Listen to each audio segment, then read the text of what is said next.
que todo ano xa hubo moitas actividades que se fixeron en torno á figura de Casares e seguirá habendo actividades a partir do 17 que se van a facer en torno á figura de Casares. Dentro da nosa programación vamos a destacar, entre outros, o día 12 de maio, ás 20:30 no Auditorio Municipal, representación teatral de a obra Os Mortos daquel verán.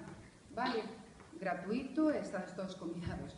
O día 15 de maio hai unha actividade que se organiza desde a Concellería de Educación, donde nenos e nenas de quinto e sexto de primaria do CEI de Covadonga, de Virxen de Covadonga e de Vistahermosa van a asistir a unha representación teatral que se vai a levar a cabo na Praza de San Martiño, tamén en torno á figura de Casares. Temos tamén o día 16 de maio, do que falará posteriormente o alcalde, onde vai a ser o acto conmemorativo e acto institucional en torno á figura de Casares, co gran concerto tamén ás 20:30 no Auditorio Municipal, que xa se presentou fai unhos días.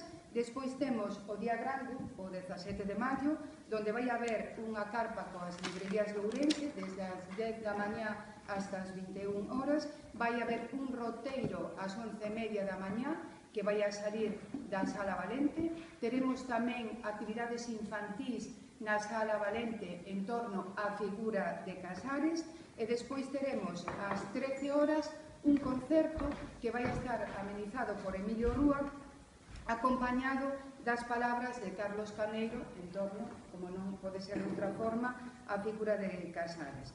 Completamente a este programa se añaden todas as actividades e routeiros que se van a celebrar despois e conferencias nos centros educativos.